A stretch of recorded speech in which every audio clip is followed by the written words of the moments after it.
es de los deleites más que de Dios. Pablo le dice a Timoteo, para que camines por la vida, debes saber esto, que cuáles son los rasgos que caracterizan al hombre, a la mujer moderna. Hace unos días hemos vivido con terror, con tristeza, un caso como miles que suceden en México. Feminicidios, hombres, mujeres, jóvenes que son brutalmente asesinadas. Una joven de 18 años sale a una fiesta y todo está tan confuso, hay tantas versiones y tanta perversión en la información que no se sabe con exactitud qué fue lo que pasó. Pero la realidad es que una joven de 18 años que no debía haber muerto, murió. ¿Por qué? Porque no entramos en contacto con la realidad de que es importante que sepamos esto, es importante que entendamos esto, que lo que caracteriza a las personas en estos días son gente cruel, asesinos, gente ingrata, sin afecto, que han perdido casi por todo la naturaleza humana, casi no son humanos. Alguien que hace lo que se le hizo a esta y a miles de otras mujeres, no se le puede llamar humano. Es algo que tal vez en algún momento de su historia personal lo fue, pero la corrupción, la perversión que el pecado produce, provocó que esta gente dejó de ser humana. Hoy los padres de familia que tienen hijas, adolescentes, jóvenes, se enfrentan a esta realidad. Por un lado, las jóvenes quieren salir, divertirse, disfrutar su juventud. Sin embargo, los padres, por su madurez psicológica, saben el peligro real al cual se enfrenta cada vez que cada una de sus hijas sale un fin de semana.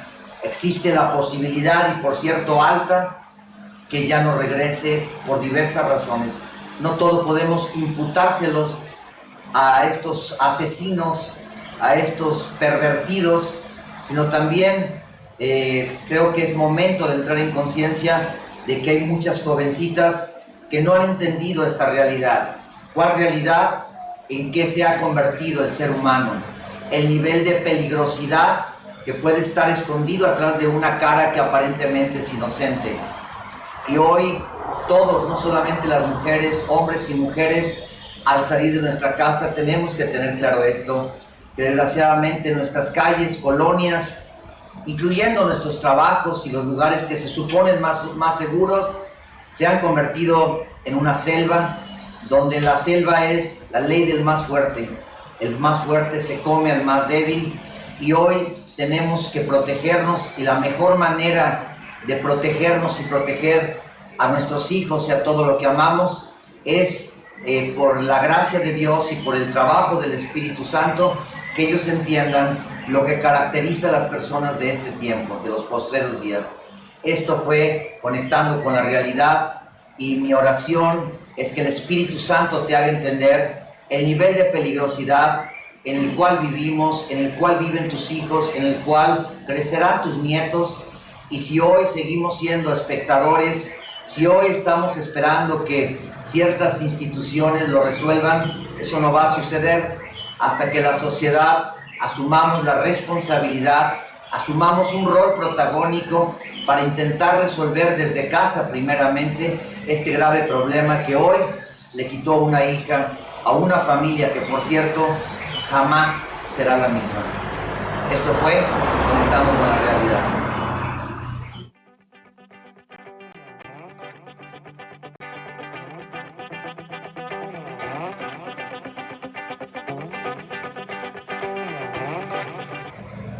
Bienvenidos a esta transmisión de Transformación Vital. Si no le has dado like a nuestra página, pues te motivo a que lo hagas para que seas oportunamente informado cuando subamos contenido. Igual tenemos nuestro canal en YouTube, aquí aparece también la información para que te suscribas a nuestro canal. Todas las palabras proféticas que se predican los domingos, en el transcurso de la semana quedan ordenados en nuestro canal de YouTube Transformación Vital.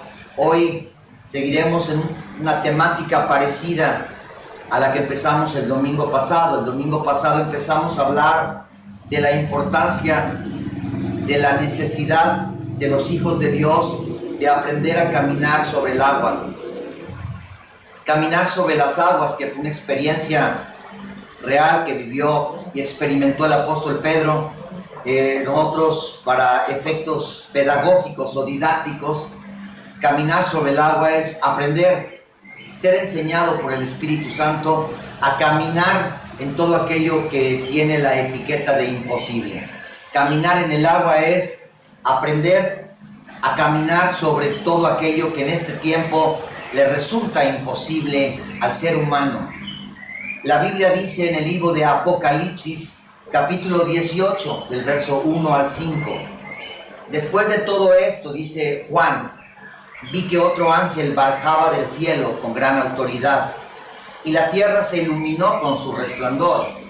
Dio un fuerte grito: ha caído Babilonia, cayó esa gran ciudad, se ha convertido en una casa para los demonios, es una guarida para todo espíritu inmundo, un nido para todo buitre repugnante y una cueva para todo animal sucio y espantoso.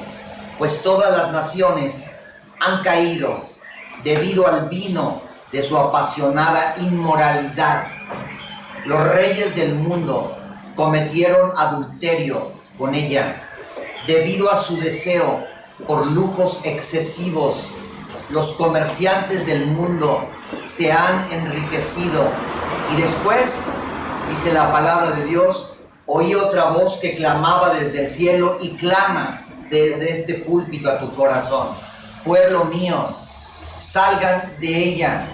Pueblo mío, salgan de Babilonia. No participen en sus pecados o serán castigados junto con ella, pues sus pecados se han amontonado hasta el cielo y Dios se ha acordado de sus maldades.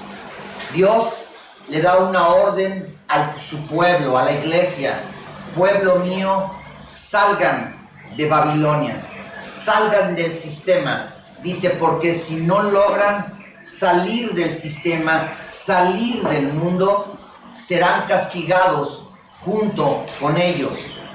Yo quisiera leer otra escritura para poder comprender con una mayor claridad lo que Dios está intentando decirnos en esta mañana. Génesis 19, del 12 al 38. Dice así: entonces 2 hombres le dijeron a Lot. La palabra Lot significa velo, cobertura. La razón por la cual no vemos lo que Dios quiere que veamos es porque estamos como Lot, con un velo, con una cobertura, con paradigmas, con creencias, con conceptos equivocados. Le dijo: ¿a quién más tienes aquí en Sodoma y en Gomorra? Después de que Lot se separa de Abraham, Lot se instala a vivir en Sodoma. Dice: a tus yernos, a tus hijos, a tus hijas y a cualquiera que tengas en la ciudad, sácalos de este lugar. Cualquier gente que te importe, cualquier gente que te interese, la orden que provenía del cielo es: sácalos de este lugar, porque vamos a destruir este lugar. Pues su clamor ha llegado a ser tan grande delante de Dios que el Señor nos ha enviado a destruirlo. Había una sentencia de muerte sobre Sodoma y Gomorra. Era cuestión de tiempo que empezara a llover fuego, azufre del cielo, y Sodoma y Gomorra iba a ser total y absolutamente destruida. Y salió Lot y habló a sus yernos que iban a casarse con sus hijas y les dijo: levantaos, salid de este lugar, porque el Señor destruirá la ciudad. Pero a sus yernos les pareció que era una broma. ¿A cuántas personas que les predicamos el Evangelio les parece que el Evangelio es una broma? ¿Cuántos cristianos que oímos la palabra y no tenemos un temor reverente a Dios, creemos que todo esto es una broma?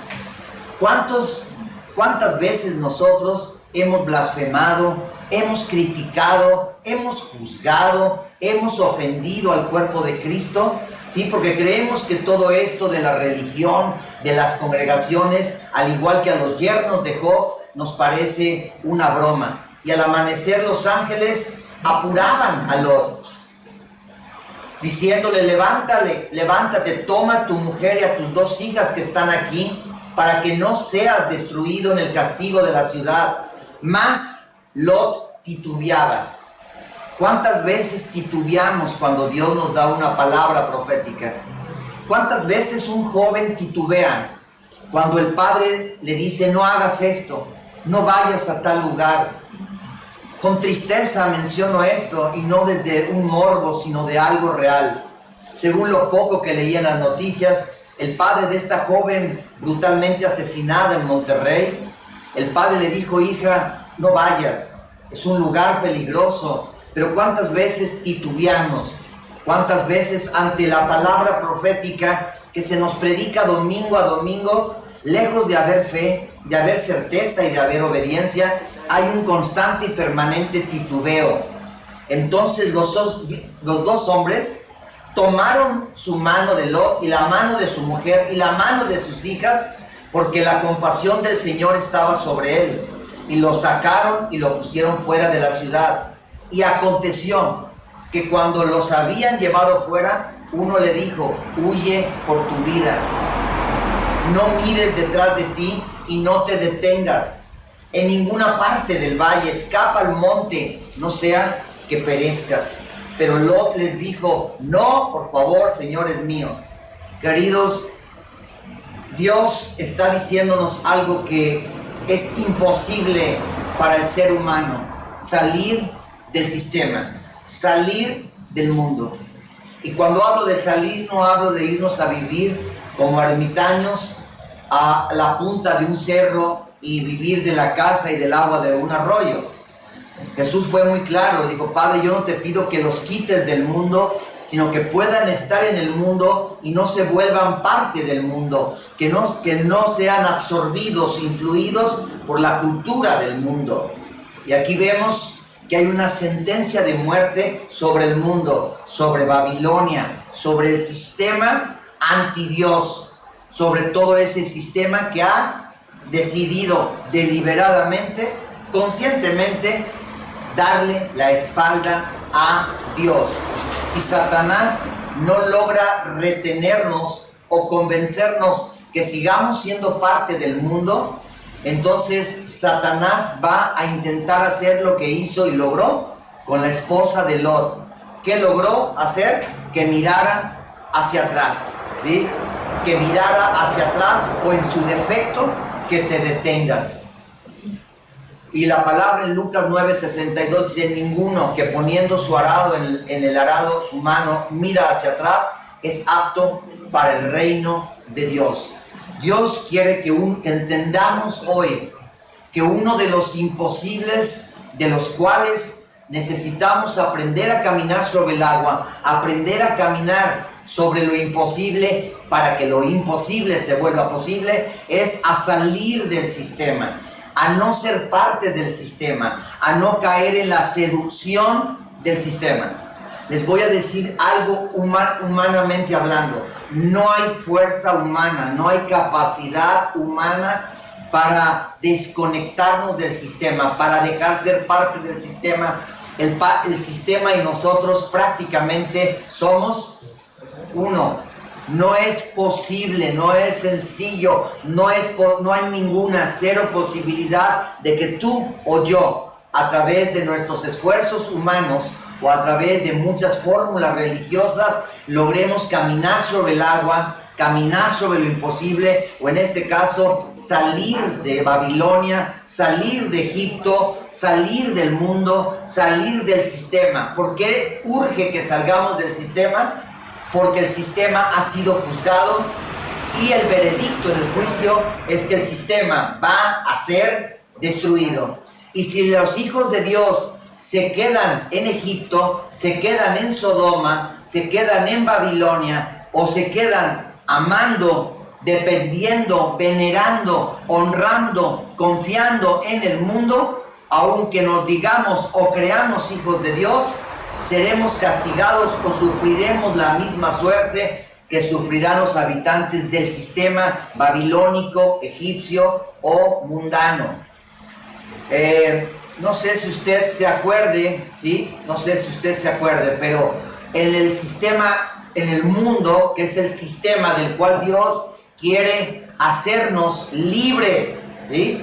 Dios dejó que su pueblo, que Israel, pasara 430 años siendo parte del mundo, siendo parte del sistema, siendo parte del reino egipcio.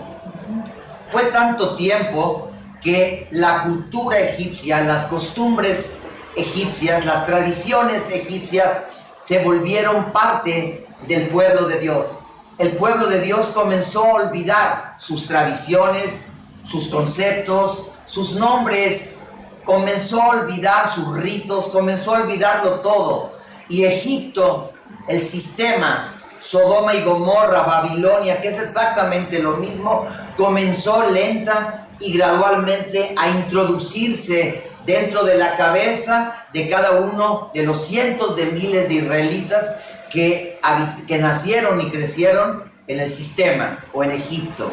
Pero llegó un momento que el faraón que conoció a José y que permitió que el pueblo de Israel viviera en las mejores tierras de Egipto murió, y se levantó un nuevo faraón que empezó a tiranizar y a esclavizar a el pueblo de Dios. ¿Estamos de acuerdo?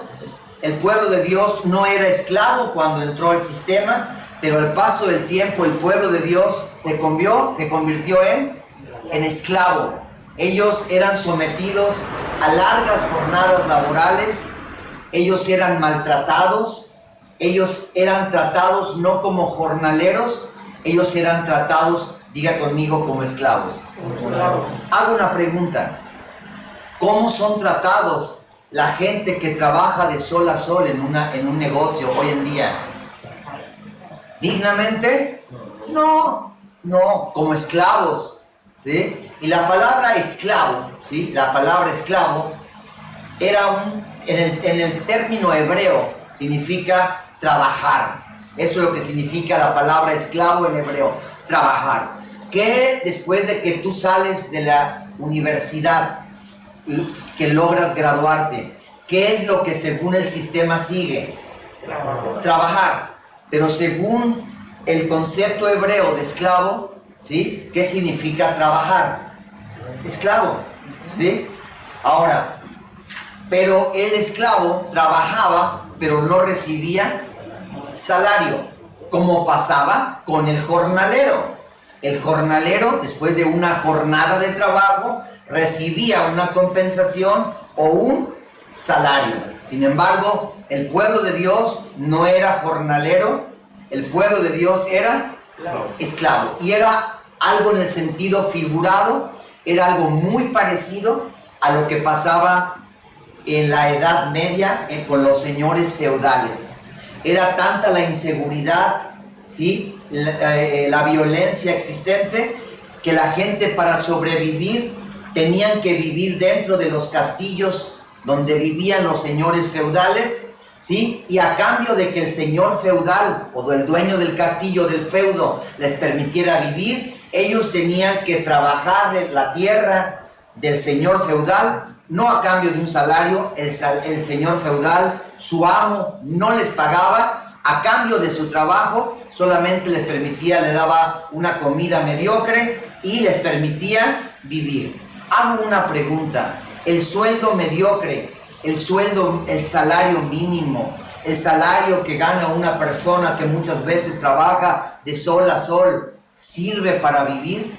¿Alcanza para vivir? No alcanza absolutamente para nada, pero hemos sido engañados.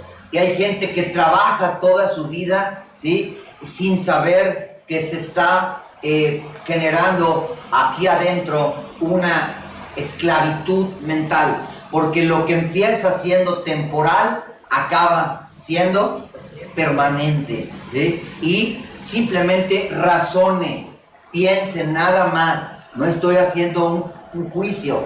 Piense de todo ese don precioso que Dios le dio, que es tiempo, que es vida. ¿Cuánto tiempo pasó usted como esclavo o en el trabajo o trabajando? ¿Y cuánto pasó disfrutando a su vida, su tiempo, el poder caminar, sus hijos? Era cerca del 90% de nuestro tiempo lo pasamos en el trabajo.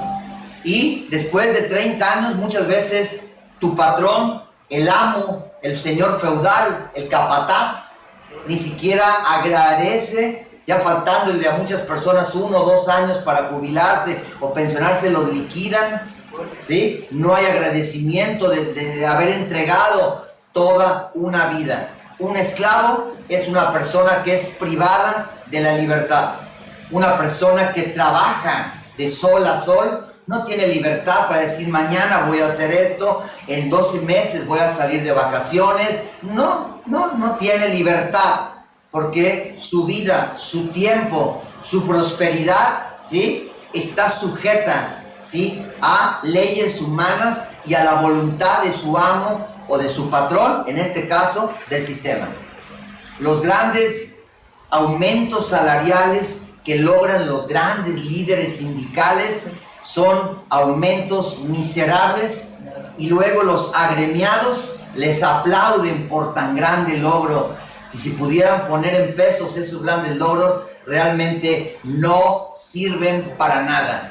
Hoy estamos hablando de caminar sobre el agua. El Espíritu Santo quiere que tú entiendas, que yo entienda, que si no aprendemos a caminar sobre el agua, a caminar sobre lo imposible. ¿Qué significa caminar sobre lo imposible?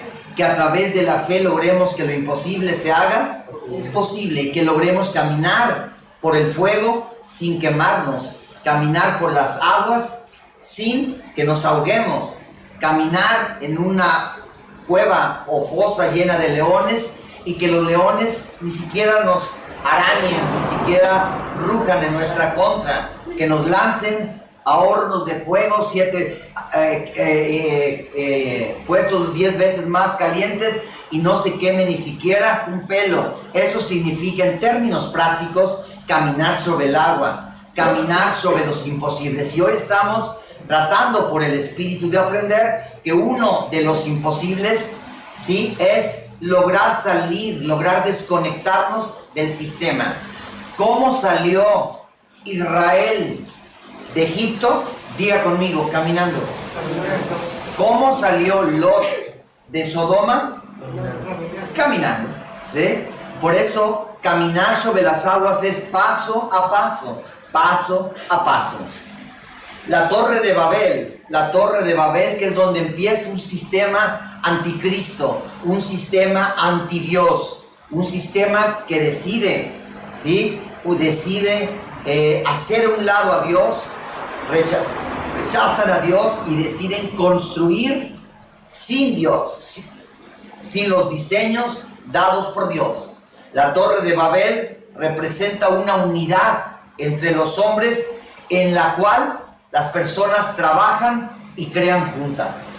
¿Sí? ¿Se acuerda en Génesis? Dice que los hombres se unieron y dijeron: vamos, construyámonos, juntémonos y construyámonos, es para nosotros, no para Dios. Una torre con ladrillo. Dios no construye con ladrillo, el ladrillo se hace en serie.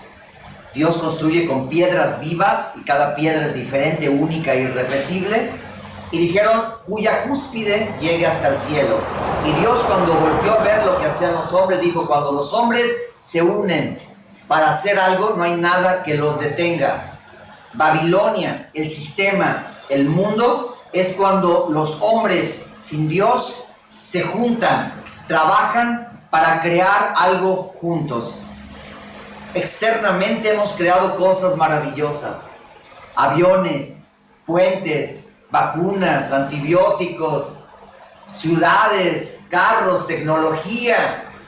Los hombres nos hemos juntado para crear cosas impresionantes.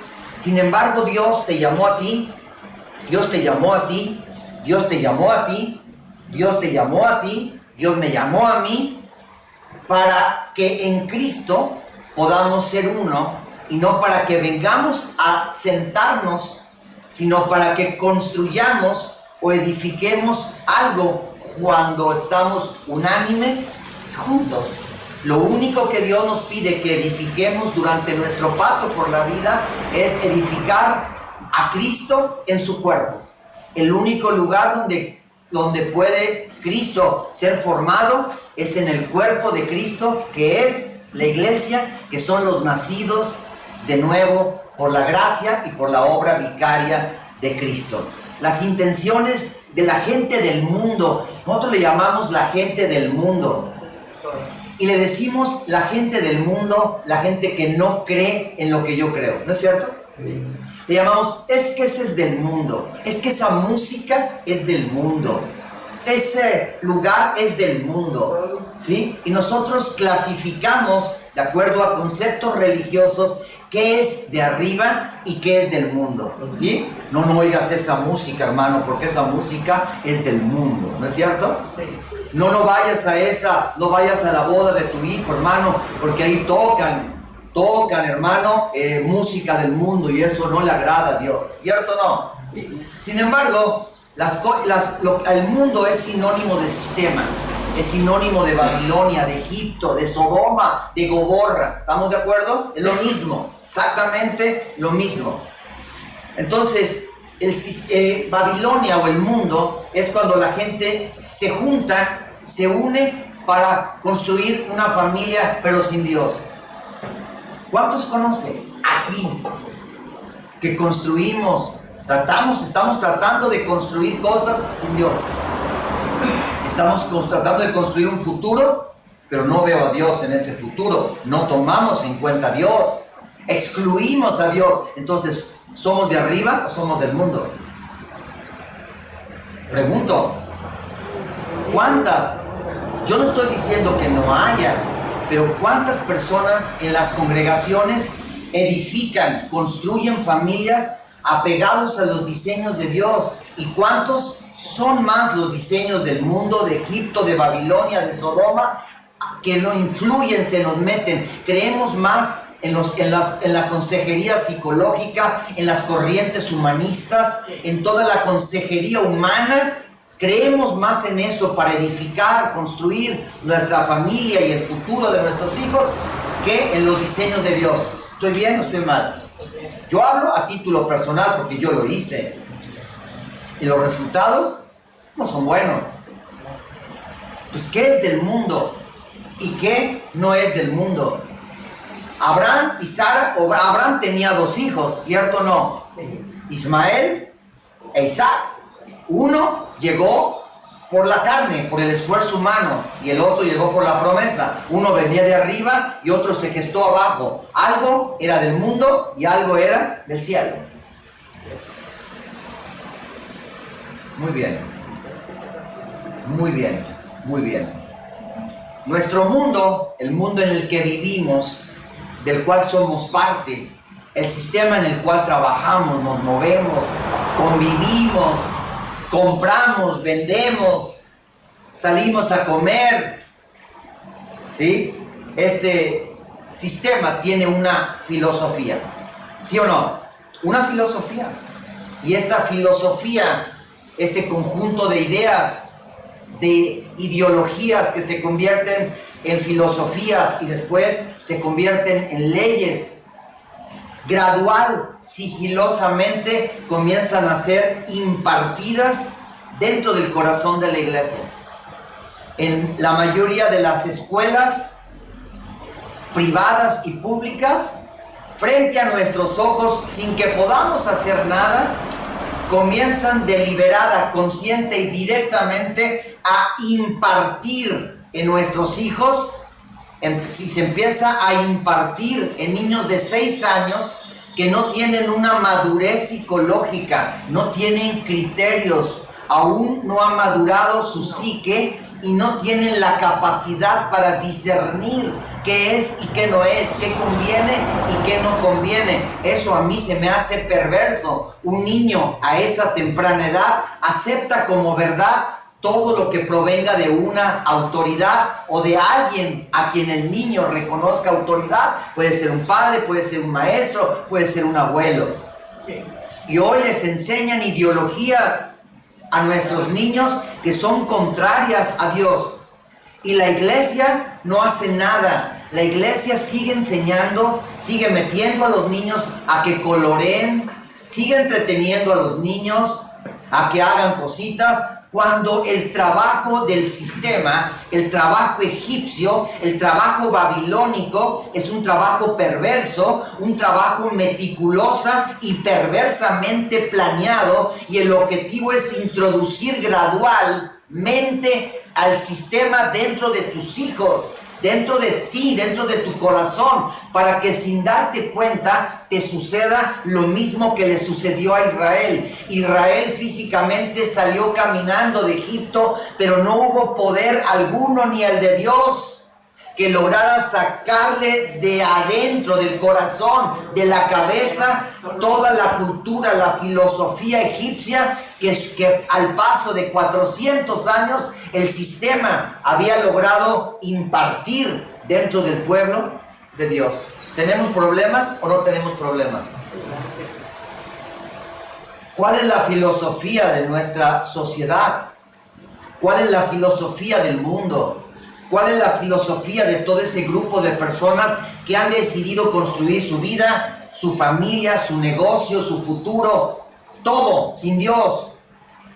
No importa en lo que creas, siempre y cuando creas, porque Dios es el mismo. El Dios de los hindús, el Dios de los musulmanes, Alá, Jesús, todo, Buda, todo es el mismo, todo es lo mismo, no importa. No importa en lo que creas, siempre y cuando creas en Dios. No, Señor, no, Señor, no, Señor, así no funcionan las cosas. Babilonia, el sistema, Egipto, Sodoma, Gomorra, es una ciudad que perdió su propósito. Piensen, por favor, en este momento necesito de parte del Señor su atención. Piensen, ¿por qué Dios siempre compara el sistema con una ciudad? El sistema, ciudad, Egipto. Sistema, ciudad, Sodoma, Gomorra. Sistema, ciudad, Babilonia. Pero también hay un sistema antimundo, un sistema de arriba que lo compara también con una ciudad, que es la Nueva Jerusalén. ¿Por qué? Porque toda ciudad, la gente habita en las ciudades. No es la misma cultura en la ciudad de Nueva York que en la ciudad de Berlín, que en Nueva Delhi en la India, que en un lugar en China, porque los gobiernos que hay sobre las ciudades generan culturas, ideologías, costumbres, tradiciones. ¿Sí? Es en las ciudades. Antes, hace más de un siglo y fracción, las ciudades no existían como tales. Hace unos siglos comenzaron a existir. La gente vivía en el medio rural, en el campo, dispersa. Pero llegó un momento, después de cuando comenzó la revolución industrial, donde la gente comenzó a migrar a un punto, a unirse, a juntarse y a construir, a trabajar en fábricas, sin saber que gradual y procesalmente el sistema los estaba convirtiendo ¿en qué? En trabajadores o en esclavos. Y cuando llegas a una ciudad, dices, yo nomás vengo por unos meses, pero muchas veces entras a una ciudad y ya no logras salir de ella. Exactamente lo mismo que le pasó a Israel. Entró a Egipto, pero ya no logró salir de Egipto, porque no había fuerza humana posible de sacarlo caminando de Egipto, porque para lo que es imposible para el hombre, solamente es posible para Dios. Ponga atención en esto es más importante de lo que creen. Apocalipsis capítulo 16, verso 17. El séptimo ángel derramó su copa por el aire y salió una gran voz del templo del cielo, del trono. ¿Quién está en el trono sentado? El Cordero, ¿no? Mi Rey, mi Señor. Esto es palabra de Dios, diciendo, hecho está.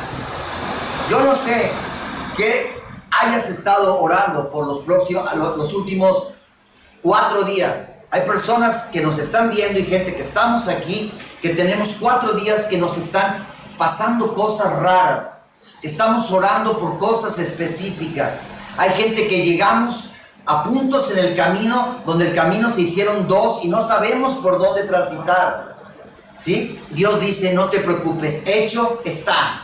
Entonces hubo relámpagos y voces y truenos y un gran temblor de tierra, un terremoto grande, cual no hubo jamás que los hombres han estado sobre la tierra. Y la gran ciudad, hoy que hemos aprendido, ciudad es igual a ¿qué?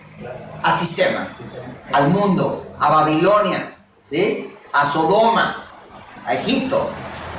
Y la gran ciudad, la gran ramera, la gran Babilonia, por el terremoto cuyo epicentro fue del cielo, fue dividida en tres partes y las ciudades de las naciones cayeron. Y la gran Babilonia vino en memoria delante de Dios para darle el cáliz del vino del ardor de su ira.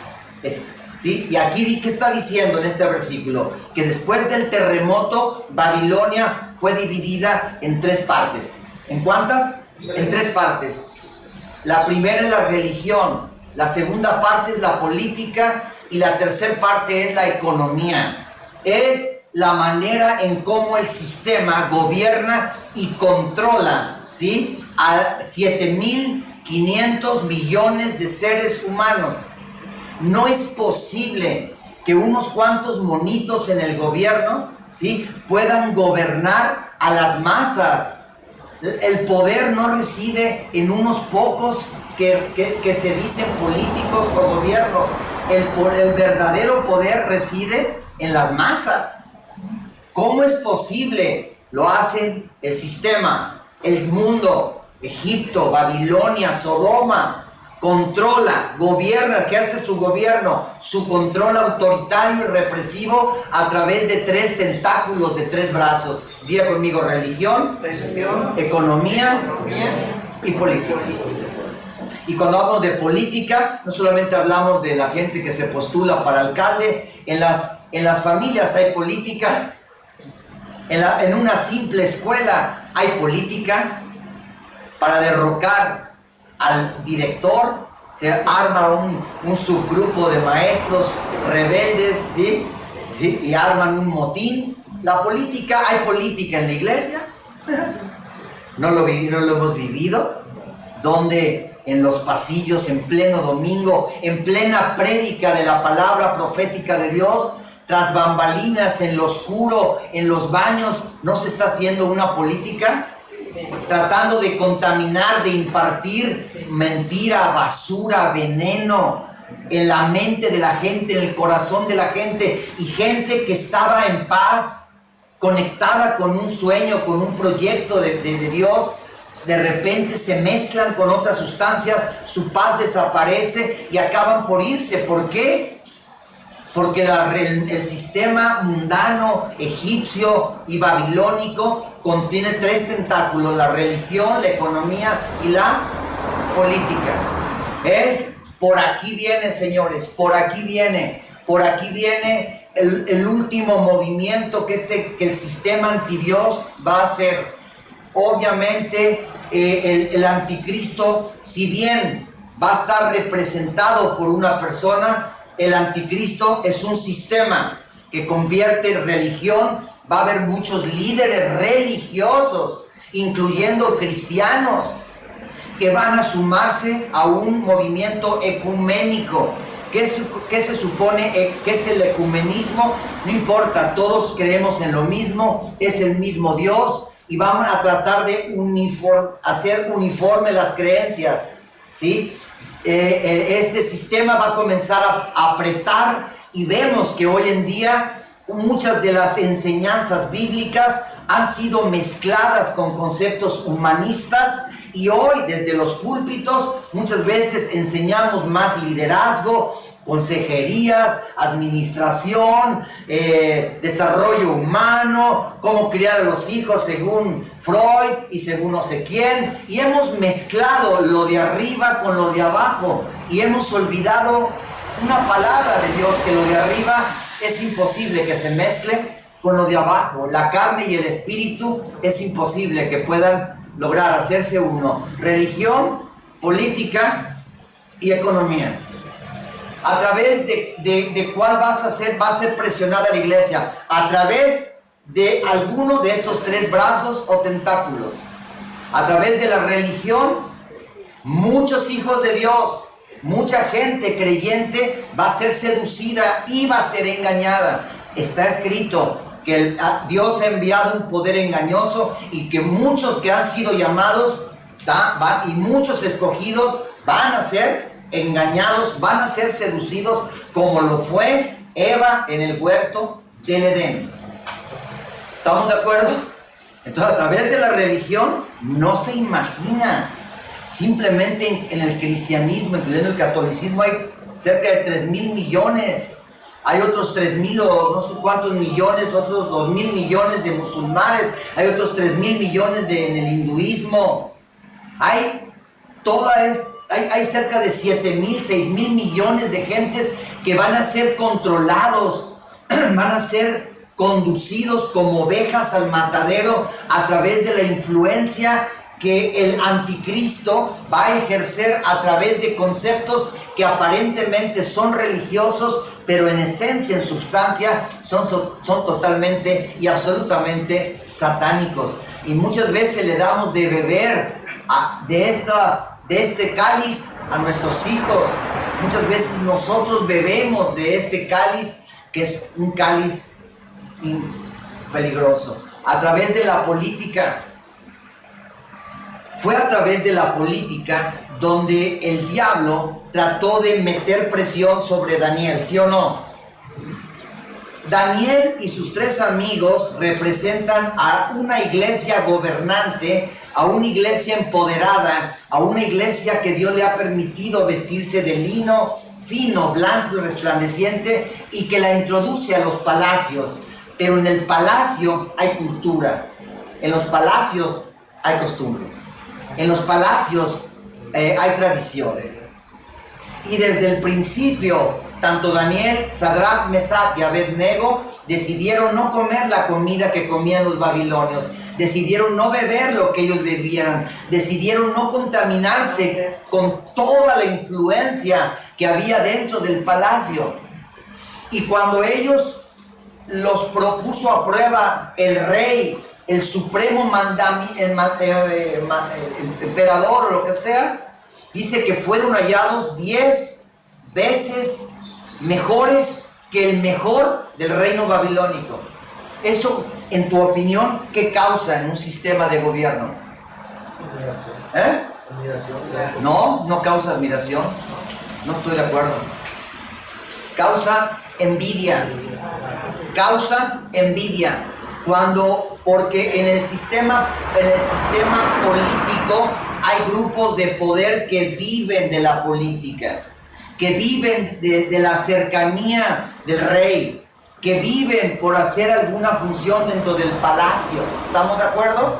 ¿Sí? Y cuando llega un grupo de 4 jóvenes hebreos, que cuando las tareas que le encomienda el rey, los resultados o las calificaciones que obtienen son 10 veces mejor que cualquiera que ya está dentro del palacio, eso pone en evidencia que los que ya estaban siendo parte de un sistema no eran tan buenos como parecían. Eso causa envidia. ¿Y qué provocó esto?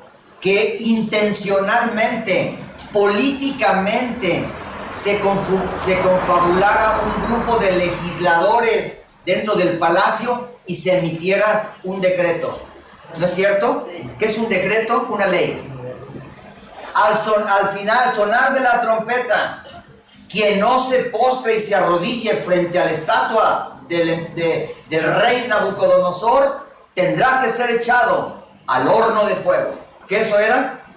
Una ley. ¿Cómo va a meterle presión el sistema, el mundo, el sistema egipcio, Sodoma, Gomorra, Babilonia, el sistema antidios, anticristo, a través de la política? ¿Cómo? A través de leyes. ¿Sí? Y en ese momento, cuando llegan y te dicen, tú ya no puedes predicar sobre esto. Y si te llega a tu comunidad, ¿sí? Gente que tenga una ideología en cuanto al género diferente a esto, tú tienes que aceptarlo. Y si te piden que los cases, tienes que casarlo. De lo contrario, estás violando la ley. Y si violas la ley, vas a la cárcel. Eso ya pasó. Estoy dando un fundamento bíblico. Y cuando Sadrach, Mesach y Abednego tuvieron que decidir, ¿qué decidieron? Dijeron, no nos vamos a doblar ante la política, no nos vamos a doblar. Nosotros nos doblamos ante Dios. Preferimos morir. Y que quede claro, Rey, que hay un Dios en el cual creemos que enviará a su Hijo y nos salvará. ¿Y qué pasó? Calentaron el horno 10 veces más y los aventaron al horno. Y de repente, cuando se asomó el rey a ver qué estaba pasando, dice, ¿qué es lo que está pasando? Aventamos 3, pero hay un cuarto, y el cuarto elemento tiene la apariencia del Hijo de Dios. Y cuando los sacaron, todos estaban ilesos. ¿Y qué pasó después? Lo mismo, por envidia. Se promulgó un edicto, una ley, un decreto, que nadie podía orar. ¿Y qué es lo que hacía Daniel? 3 veces al día oraba con la ventana abierta sin esconderse. ¿Y qué hicieron? Lo acusaron, levantaron una demanda en contra de Daniel, lo cual, a pesar del amor que le tenía el rey a Daniel, el aprecio que le tenía el rey a Daniel, lo mandaron al foso de los leones, ¿sí? Pero Dios envió a su ángel, dice la palabra del Señor, a cerrarle la boca al león. Y cuando salió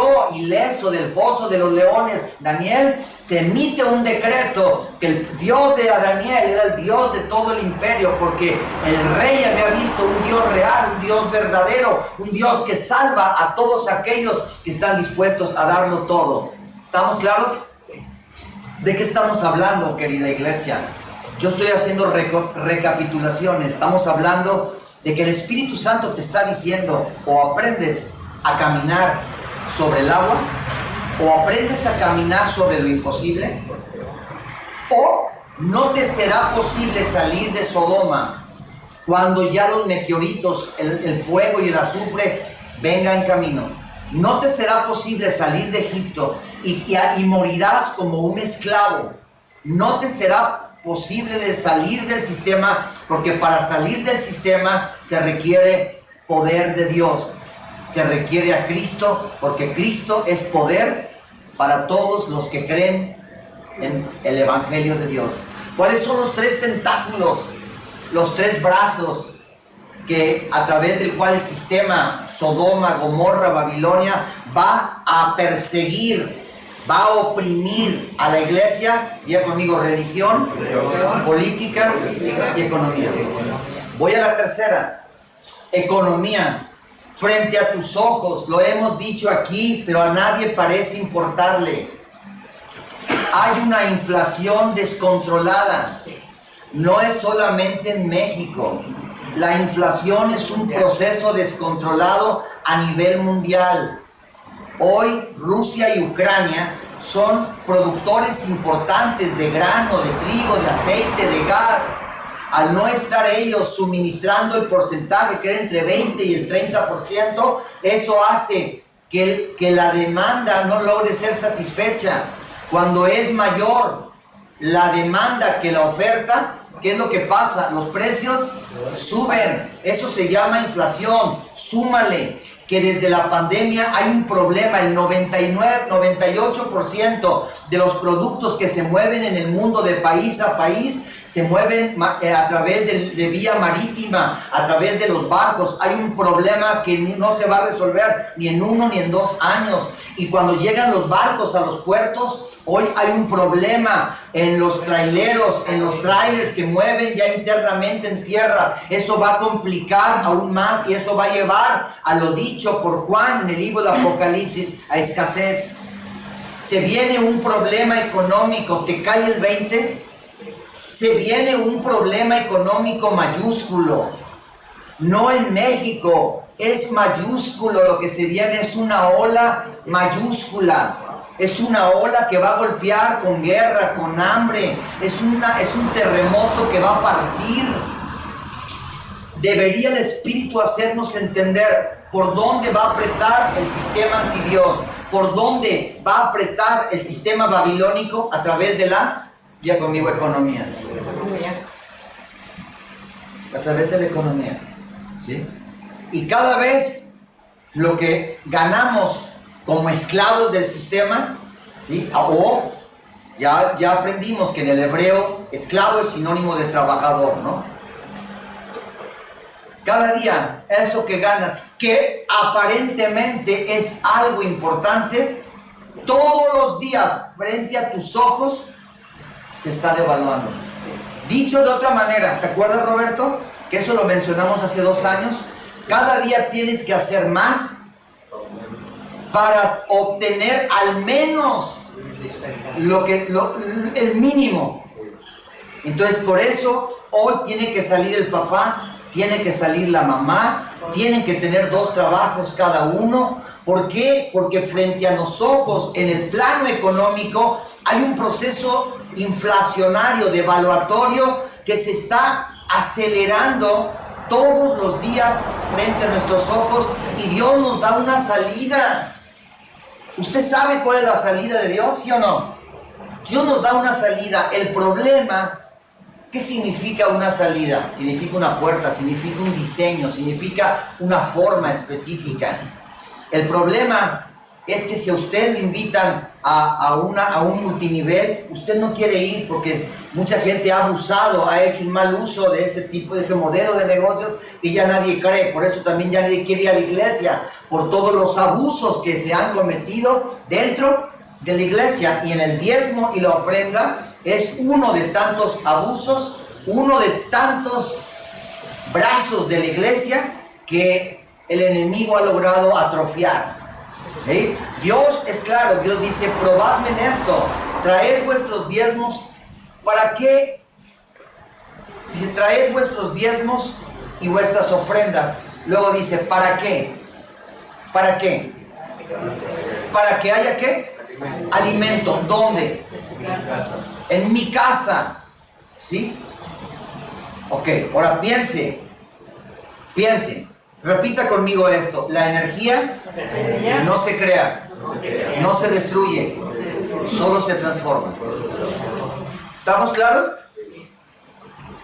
Hay cristianos que dicen: no, hermano, eso que acaba de repetir es del diablo. No, es del diablo, es esa gente que lo está diciendo.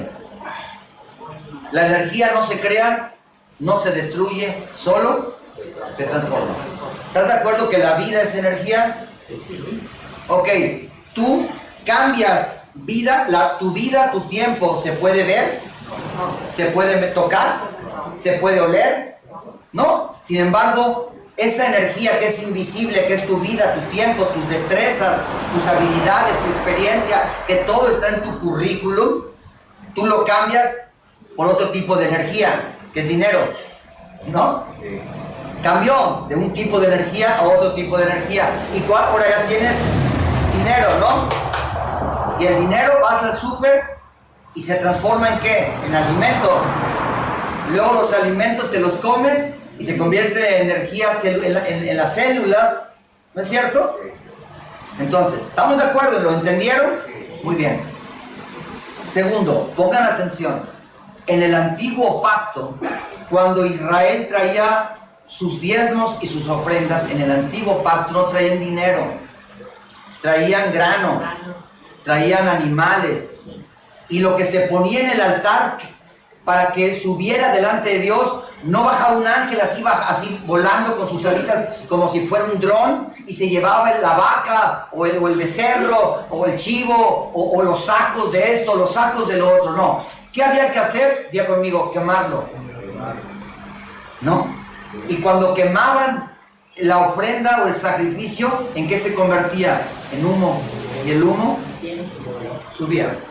¿Sí? Y lo que subía, cuando Dios lo olía, podía ser olor fragante o un olor que a Dios le desagradara. El olor de la ofrenda de Caín desagradó a Dios. El olor de la ofrenda de Abel le agradó a Dios. ¿Estamos de acuerdo? ¿Entendieron desde el principio? Voy a hacer una pregunta. ¿Qué hubiera pasado? Vamos a pensar que José el soñador es el pastor. Es el pastor. No, José el soñador, antes de llegar al palacio, ¿qué era en la cárcel? ¿Cuál era su trabajo? Por el cual, a propósito, no recibió un salario. Era esclavo, pero ¿cuál era su función?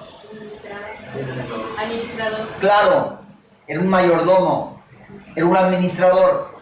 ¿Qué es mayordomo? Es el mayor en la casa. Faraón le dice: en mi reino solamente yo estaré por encima de ti, solo yo, tú serás el mayor en el reino, José. ¿Cuál era la función de José en los 7 años de vacas gordas? Meter la mayor cantidad de grano, ¿dónde? En los almacenes. ¿Para qué? Para que llegado el momento hubiera suficiente comida en el alfolí, las puertas fueran abiertas y pudiéramos suministrar de ahí. Pregunta: ¿cuáles hubieran sido las consecuencias si José hubiera sido un mal mayordomo? Si hubiera despilfarrado, si en lugar de guardar el grano en el alfolí o en los graneros, hubiera construido para sí mismo grandes castillos, como muchos pastores, ¿no? ¿No es cierto? Construyen mansiones de 40 millones de dólares, viajan en jets de 50 millones de dólares, ¿qué disque? Porque lo requieren tanto en África o allá, es tan indispensable su presencia, no se pueden mezclar. Mi señor viajaba en asno, mi señor caminaba. Si hay una presencia que es requerida urgentemente en cada rincón del mundo, no es la de los grandes pastores o de los grandes ministerios, es la presencia del Espíritu Santo sanando, liberando y convenciendo. ¿Sí o no? Entonces, a través, 3 tentáculos a través del cual el sistema va a atraparte y a convencerte de que no salgas.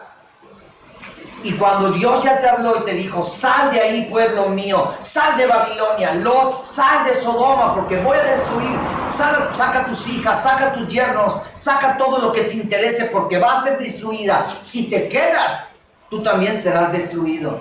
Y en ese momento viene Satanás, ¿sí? Y te dice: eres la mejor que hay en la empresa, no hay nadie mejor que tú. Te voy a duplicar tu salario.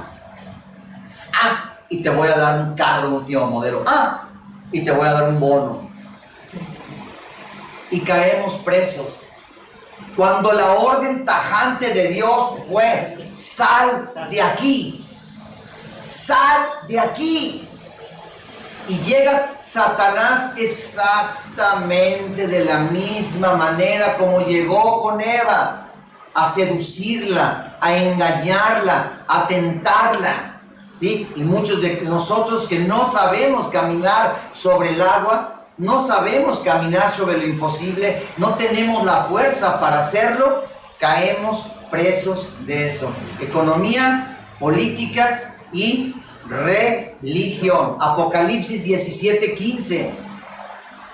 Me dijo también: las aguas que has visto donde la ramera. ¿Quién es la ramera? Diga conmigo: el sistema. ¿Quién es la ramera? Babilonia. ¿Quién es la ramera? Egipto. ¿Quién es la ramera? El mundo. ¿Quién es la ramera?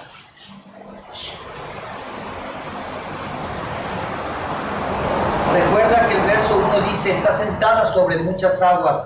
Y las aguas, dice, son pueblos, muchedumbres, naciones y lenguas.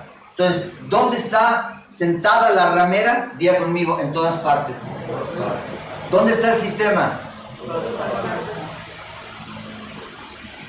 Ahora, ¿te acuerdas que en Apocalipsis dice que cuando el gobierno antidios apriete, o he dicho nuestro lenguaje, comienza a perseguir a la iglesia o a apretar a través de la política, a través de la religión o del gobierno o de la economía? Dice que los que no tengan el sello no podrán ni comprar ni vender. Diga conmigo: el sistema está en todas partes. ¿Cómo dice esa canción? Lo siento en mi cuerpo. ¿Cómo va? Lo siento en mis manos, lo siento en mis pies, lo siento en todo mi ser. ¿Se acuerdan? ¿Dónde está el sistema? Israel logró salir del sistema, pero el sistema ya estaba, diga conmigo, en todas partes. ¿Qué pasa, querido, cuando el cáncer ya hizo metástasis. Cuando el cáncer ya está en todo el cuerpo, ya está en todas partes, tu tiempo está contado. Ya no hay nada que hacer. ¿Qué hay que hacer por el sistema? ¿Hay algo que hacer por el sistema? Diga conmigo, no hay nada que hacer. Pero hay mucha gente y en la religión se nos engaña y se nos dice que podemos hacer mucho por la gente, podemos hacer mucho por la religión, podemos hacer mucho por la política. No, no hay nada que hacer. Dios ya emitió un juicio. Dios no va a cambiar de parecer. Dios ya emitió un juicio. Dios ya reveló cómo termina la historia. El sistema ha sido juzgado. El problema es que el sistema está en todas partes y eso te incluye a ti y eso me incluye a mí. El sistema se nos metió dentro de la iglesia, hizo metástasis en la iglesia. ¿Qué significa que hizo metástasis? Que está en todas, está metido en la educación de los niños, está metido en la alabanza, está metido en la adoración, está metido en las finanzas, está metido en todas partes. ¿Cierto o falso? ¿Cómo desarraigar? ¿Cómo extraer? ¿Cómo extirpar algo que se ramificó y se arraigó y que cuando hacemos un TAC, que es un estudio, ¿dónde está el mal? Dígalo fuerte. En todas partes. Ahora, ¿con qué lo equipara? ¿Con qué lo equipara Dios? ¿Con qué lo equipara Jesucristo al sistema, a Babilonia, a Egipto, a Sodoma, al mundo? Diga conmigo, con una ramera. ¿Qué es una ramera? Es una persona que no se compromete con nadie, no hace pactos y no se involucra con nadie. A una ramera no le interesa conocer a su cliente, es simplemente una transacción. No me interesa conocerte, no me interesa amarte, no me interesa tener un pacto contigo, no me interesa caminar juntos, no me interesa procrear hijos, no me interesa. Tu relación íntima que tenemos es de mutua conveniencia. Tú, mi cliente, ¿quieres placer? Yo te lo doy a cambio de dinero. Hay muchas personas que han caído presas de la ramera, se han dejado seducir por la ramera y se han convertido, ya conmigo, en rameras. ¿Qué es una ramera? Es una gente que no se compromete, que no se involucra y que no entra en pacto con Dios, ni con un hombre, ni con una mujer, ni con nadie. Es una gente que no se involucra, es una gente que donde quiera que llega simplemente hace negocios, hace transacciones. Llega a una iglesia, te da su catálogo para que le compres, quiere hacer negocio con el fulano, con el sultano, o quiere que Dios le arregle el matrimonio, le sane al hijo, o esto, lo otro. Son simples transacciones. Señor, si tú me sanas a hijo, si me traes a ese hijo desgarriado que traigo en las drogas, yo te voy a diezmar y te voy a ofrendar. ¿Qué es eso? Es una conducta propia de una ramera. Es una transacción. El motivo que hace que una ofrenda a Dios sea agradable o acepta por Dios es el amor. Dios, si lo que haces no lo haces por amor, es mejor que no lo hagas, porque tal vez puedas engañar a los hombres, pero a Dios nadie lo engaña. Voy a terminar, ¿sí? Y me voy a saltar, me faltaban unas cosas, y me voy a, porque si no, no termino, y sé que ya me extendí. Termino. Éxodo capítulo 12, del verso 1 al verso 18. Dice así: Jehová habló a Moisés y a Aarón en la tierra de Egipto, diciendo: este mes os será el principio de los meses. ¿Cuándo? Este mes. Este mes que está próximo a acabar será el principio de los meses.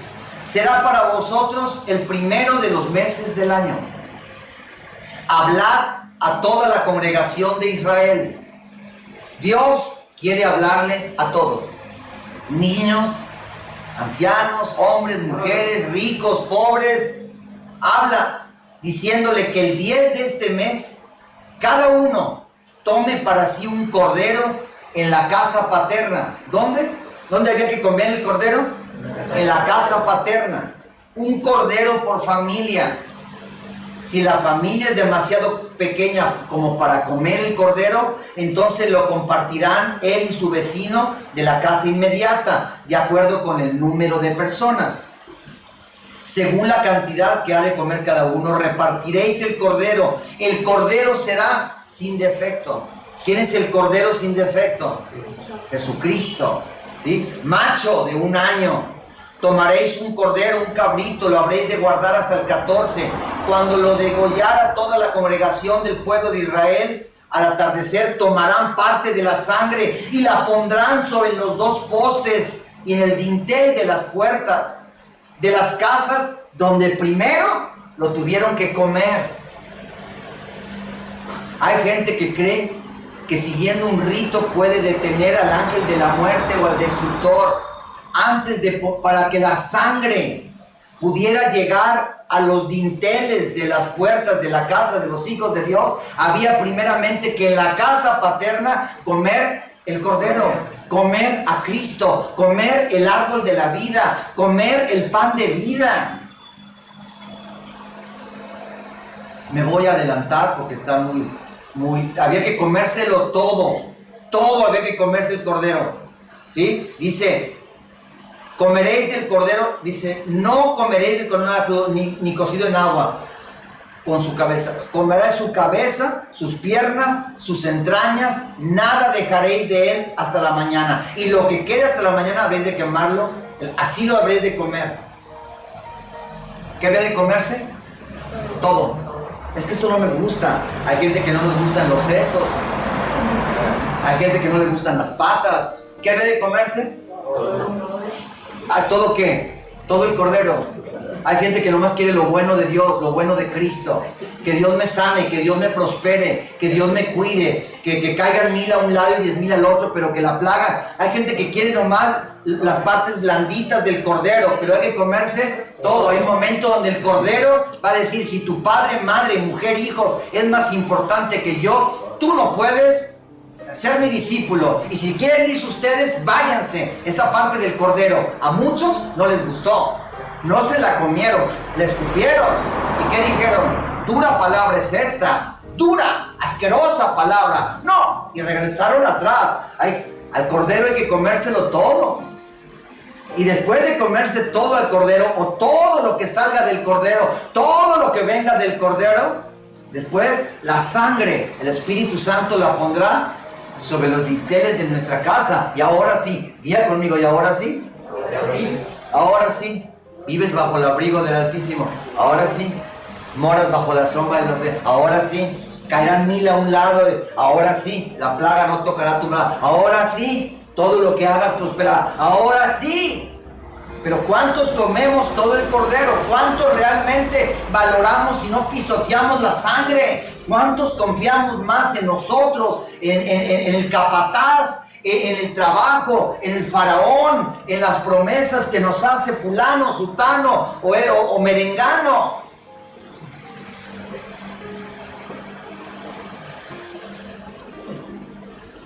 Dice, la misma noche yo pasaré por la tierra de Egipto y heriré de muerte a todo primogénito en la tierra de Egipto, tanto de los hombres como del ganado.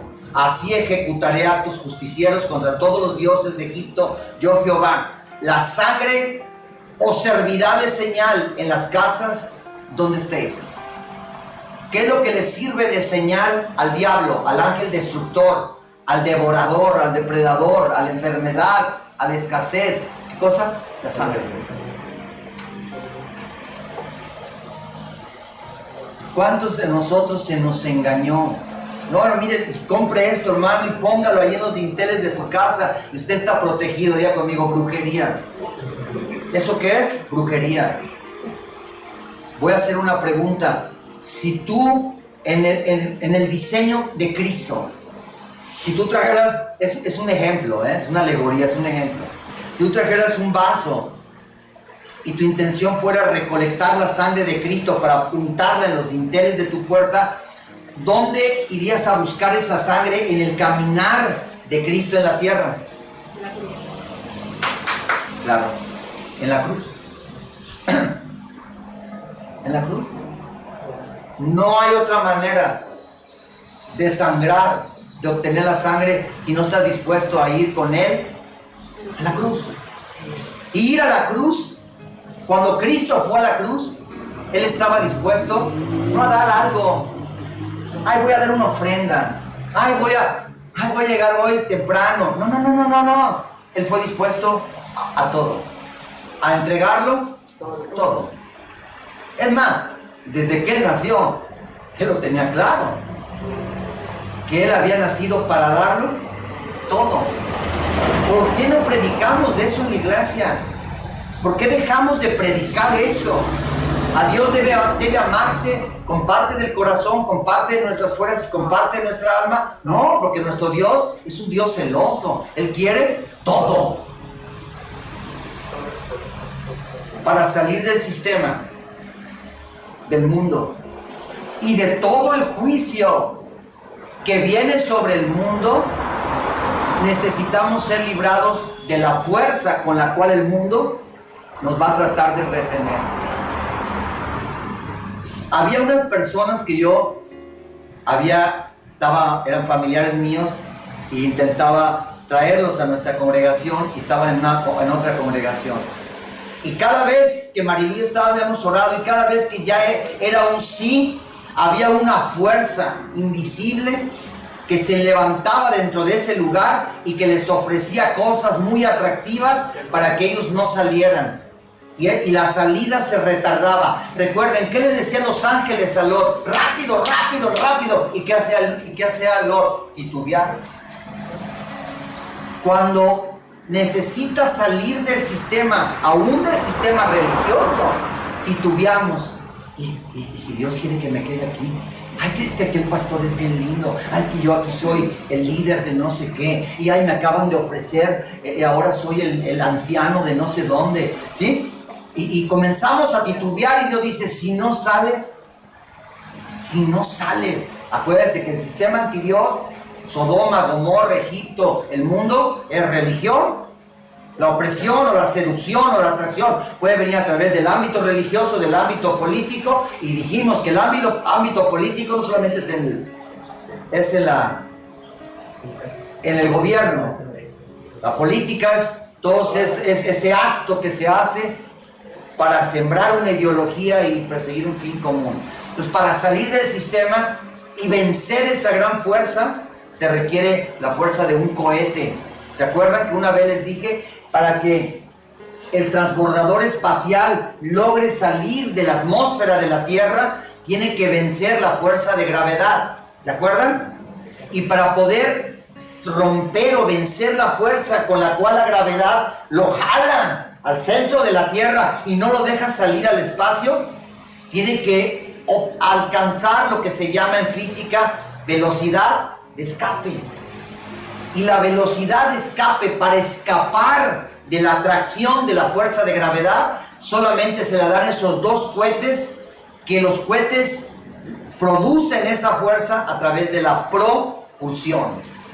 Y Cristo representa esa fuerza, esa propulsión que nos permite romper esa fuerza, esa inercia que hace imposible que podamos desconectarnos o desprendernos o salir del sistema de Egipto o del mundo. Solo Cristo puede darnos la velocidad de escape para romper la fuerza con el cual el sistema nos atrae. Solamente la sangre del Cordero derramada en la cruz del Calvario puede proveer la fuerza necesaria para escapar de Egipto.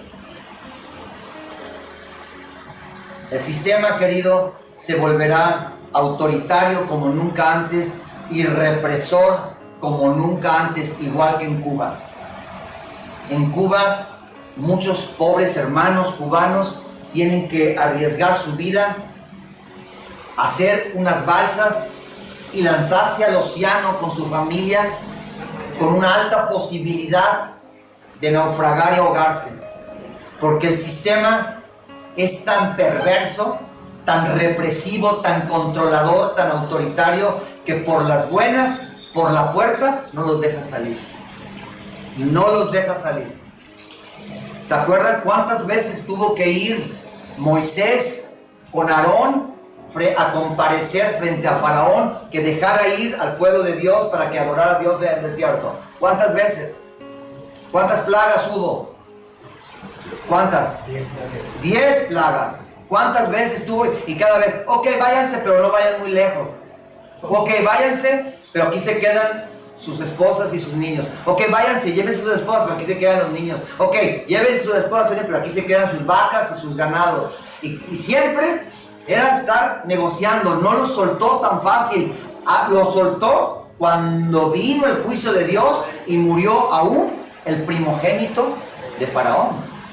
Fue tal la fuerza que dijo, déjalos ir. Y la fuerza vino del pueblo que le dijo a Faraón, déjalos ir, si no nos va a matar a todos. Queridos, esto dejó de ser un pueblo. Yo lo dije hace años. Cristo vino a que todo lo profetizado, todo lo anunciado se hiciera real. Todo se hizo real, para bien y para mal. ¿Qué se va a hacer real también? Todo lo profetizado en el Nuevo Testamento. Todo lo profetizado por Juan en la isla de Patmos, tarde o temprano se va a hacer real, porque la segunda venida de Cristo también es real. Que el Cristo que regresa a la tierra viene a gobernar, diga conmigo, sobre una ciudad, la Nueva Jerusalén. Y en esa ciudad no se le permitirá entrar a nada inmundo, a nada impuro, a nada que no haya pasado por la cruz. No pasará. Aunque haya pasado 50 años congregándose y sirviendo, si no pasó por la cruz, no entra a esa ciudad donde el Cordero será Rey de Reyes y Señor de Señores y gobernará 1000 años con justicia en su ciudad y con su cuerpo, y con su iglesia y con su pueblo. Dejó de ser una plática, dejó de ser una charla, dejó de ser algo motivador para convertirse en algo real. Esto es palabra de Dios. Esto es real. Esto está sucediendo y se va a incrementar con mayor intensidad. Si no aprendemos a caminar sobre lo imposible y que durante nuestro caminar por lo imposible se haga posible, no nos quedará otra opción más que quedarnos en Sodoma y en Gomorra, o en Egipto, o en Babilonia. Toda la Biblia está llena de ejemplos y todos testifican de lo mismo. El sistema también es un cuerpo. Apóstoles de Dios han dicho que Dios no ve a Esperanza, a Roberto, a Manolo, a Héctor, a Carlos, no. Dios solo ve 2 personas en la tierra, al primer Adán y al postrer Adán. Para que Dios pueda verte a ti, o estás en uno o estás en el otro. El primer Adán es la primera creación, es la carne, es el viejo hombre, es lo que debe desaparecer, es lo que la cruz tiene como objetivo demoler o destruir. ¿Qué es lo primero? ¿Qué es lo primero? Dice Hebreos, para esto Dios me dio un cuerpo, para quitar lo primero y pueda llegar lo segundo. Y si no entendíamos, dice Dios, yo no puedo poner lo nuevo, el vino nuevo en un odre viejo. Para que lo nuevo, para que el postrer Adán pueda llenar algo, la cruz necesita deshacerse del primer Adán o del viejo hombre o de la carne. Todo lo que predicamos hoy, salir de un sistema para no entrar en otro, mejor no salgas. Porque mucha gente sale de un sistema y no se mete al otro, se queda en medio. Eso es peor. Dios dijo, es mejor, te conviene más que seas frío o caliente. Mejor quédate donde estás. Si no, si sales hazlo con la mentalidad de entrar a. Salir del primer Adán involucra tener un compromiso total de entrar al postrer Adán, que es Cristo. El primer Adán representa el sistema que ha sido juzgado y condenado a muerte.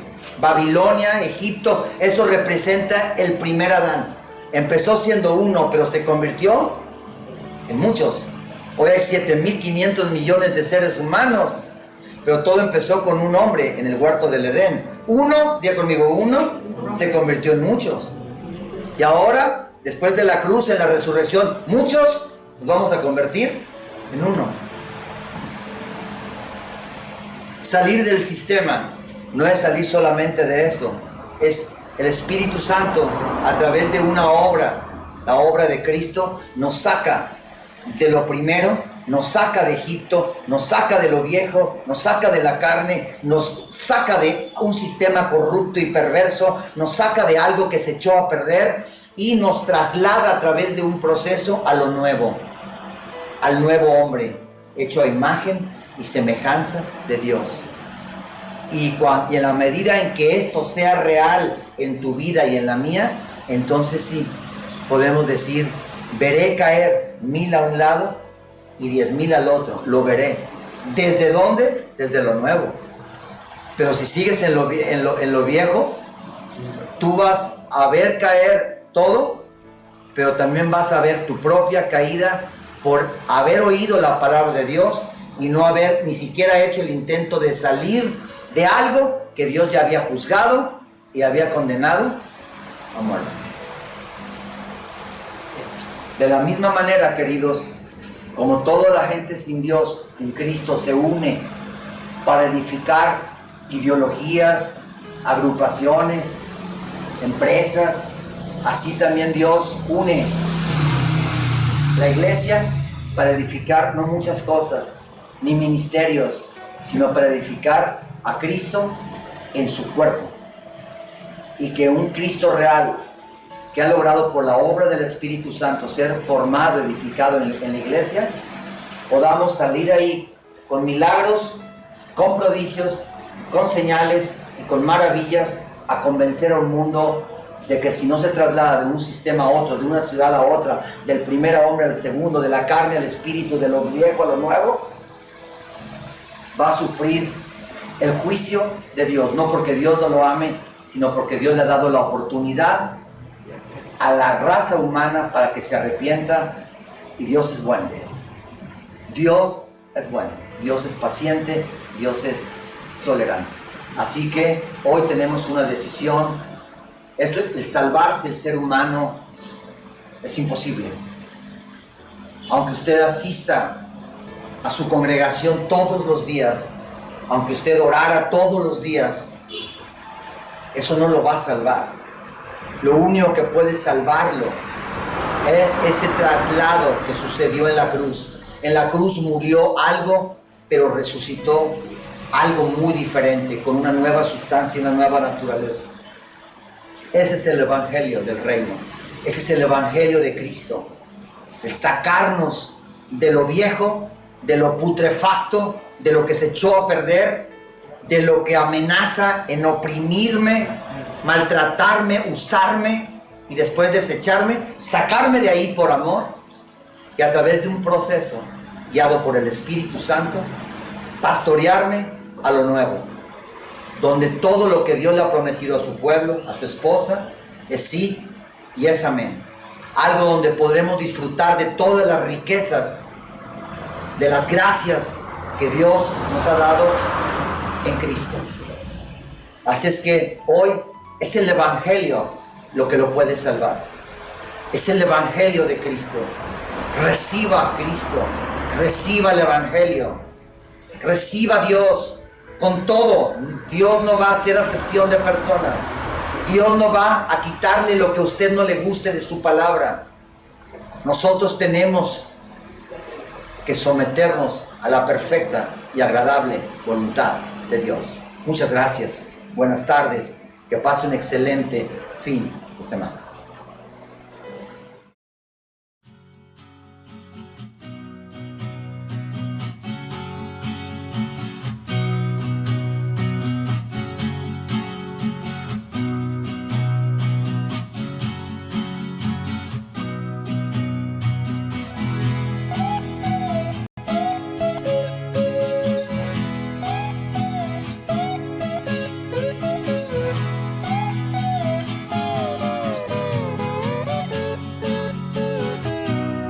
Mi Señor, oh mi Dios, tú mi Dios,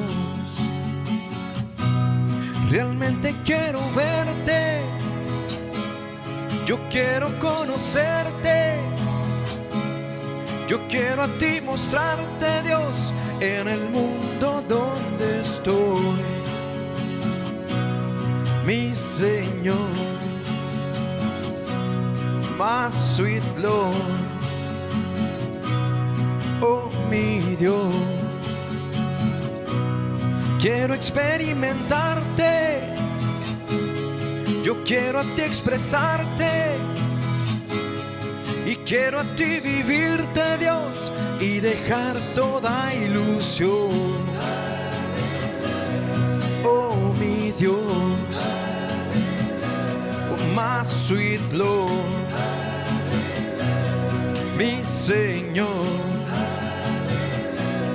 realmente quiero verte, yo quiero conocerte, no solo hablar de ti, Señor, yo quiero a ti mostrarte, Dios, en el mundo donde estoy. Oh, mi Señor, my sweet Lord, oh mi Dios, quiero experimentarte, yo quiero a ti expresarte y quiero a ti vivirte, Dios, y dejar toda ilusión. Oh mi Dios, oh my sweet Lord, mi Señor.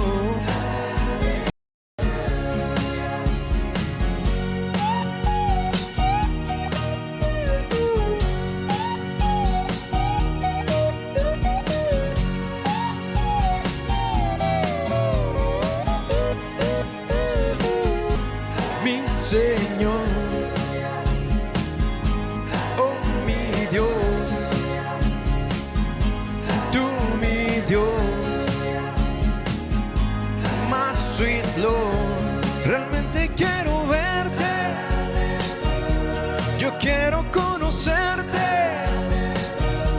yo quiero a ti mostrarte, Dios, en el mundo donde estoy.